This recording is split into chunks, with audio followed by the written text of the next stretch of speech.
السلام عليكم ورحمة الله وبركاته.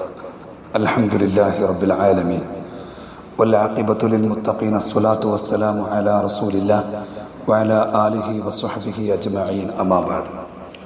മുഅ്മിനീങ്ങളെ, അള്ളാഹു നമ്മെ വിജയികളുടെ കൂട്ടത്തിൽപ്പെടുത്തട്ടെ.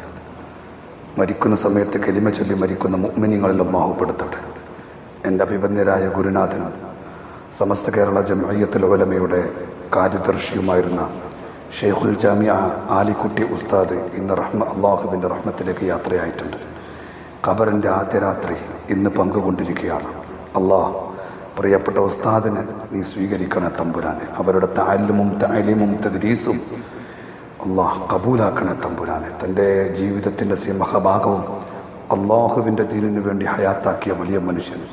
കേവലം 20 വയസ്സ് പ്രായമാക്കുമ്പോൾ സ്വന്തം മഹല്ലിൽ ഖാളിയായിട്ട് അവരോധിക്കുക എന്ന് പറഞ്ഞാൽ ആ മനുഷ്യൻ്റെ വിശുദ്ധിയുടെ ആഴത്തെക്കുറിച്ച് നാം അന്വേഷിക്കേണ്ടതില്ല. അള്ളാഹുവേ, അവരെയും ഞങ്ങളെയും ജന്നാത്ത് നഈമിൽ ഒരുമിച്ച് കൂട്ടണം. അല്ലാഹ് ആമീൻ ബിറഹ്മതിക യാ അർഹമർ റഹീമീൻ. പ്രിയമുള്ളവരെ, ഇസ്ലാം മധുരമാണ്. അത് അനുഭവിക്കണമെങ്കിൽ നമ്മുടെ ഹൃദയത്തിൻ്റെ ഉള്ളിലുള്ള വേസ്റ്റുകളെ പുറന്തള്ളണം. നമുക്ക് മൂത്രമൊഴിക്കാൻ മുട്ടിയിട്ട് സുഭിക്ഷമായ ഭക്ഷണം മുന്നിൽ കൊണ്ടുവന്നാൽ ആ ഭക്ഷണത്തിൻ്റെ രുചി ഒരുപക്ഷെ അവനിലേക്ക് ആവാഹിച്ചെടുക്കാൻ കഴിയില്ല. ജയിലറക്കുള്ളിൽ കൊണ്ടുപോയിട്ട ജയിൽ പുള്ളിയോട് തൻ്റെ ജീവിതത്തിലെ സുഖത്തെക്കുറിച്ചും സന്തോഷത്തെക്കുറിച്ചും ചോദിക്കുമ്പോൾ അവനക്ക് സുഖത്തെക്കുറിച്ചും സന്തോഷത്തെക്കുറിച്ചും പറയാൻ കഴിയില്ല. ഇങ്ങനെയുള്ള ഒരു സാഹചര്യത്തിൽ നമ്മുടെ ഹൃദയത്തിൻ്റെ വേസ്റ്റ് ശരീരത്തിൽ നിന്ന് മാറ്റിയെടുക്കുമ്പോഴാണ് ലദ്ദത്തുൽ ഇബാദത്ത് നമുക്ക് കിട്ടുന്നത്, ഇബാദത്തിൻ്റെ ആനന്ദം കിട്ടുന്നത്. നിസ്കാരത്തിനൊരു പ്രത്യേകമായൊരു ആനന്ദമുണ്ട്. അത് ലഭിക്കണമെങ്കിൽ നമ്മുടെ ഹൃദയം മലീമസമായിട്ടുണ്ടെങ്കിൽ അത് ശുദ്ധീകരിക്കണം.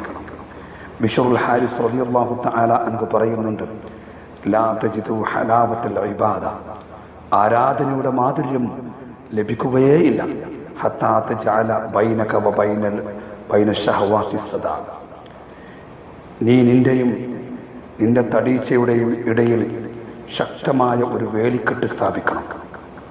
നിന്റെ ശരീരം നിനക്ക് താല്പര്യപ്പെടുത്തുന്ന കാര്യത്തിൻ്റെയും നിന്റെ ഹൃദയത്തിൻ്റെ ബന്ധപ്പെട്ട കാര്യത്തിനും ഇടയിൽ നീ ഒരു വേലിക്കെട്ട് കെട്ടണം. ശരീരത്തിൻ്റെ താല്പര്യത്തിൻ്റെ പിറകെ പോകല്ലേ. എന്നാലാണ് നീ എടുക്കുന്ന ഇബാദത്തുകൾക്ക് രസം ലഭിക്കുന്നത്, നിസ്കാരത്തിന് ആനന്ദം കിട്ടുന്നത്, വിശുദ്ധ ഖുർആൻ ഓതാൻ മാനസിക താല്പര്യം വരുന്നത്. മറ്റു ഇബാദത്ത് കർമ്മങ്ങളും സുന്നത്തായ കർമ്മങ്ങളും ചെയ്യുമ്പോൾ അതിൽ അവന് രസം ലഭിക്കുന്നത് നിന്റെ ശരീരത്തിൻ്റെ താല്പര്യത്തെ നീ മാറ്റി നിർത്തണം. അല്ലെങ്കിൽ ആ മാധുര്യം നമുക്ക് ലഭിക്കുകയില്ല. അള്ളാഹു നമുക്കതിന് തൗഫീഖ് നൽകട്ടെ. ആമീൻ. അസ്സലാമു അലൈക്കും വറഹ്മത്തുള്ളാഹി.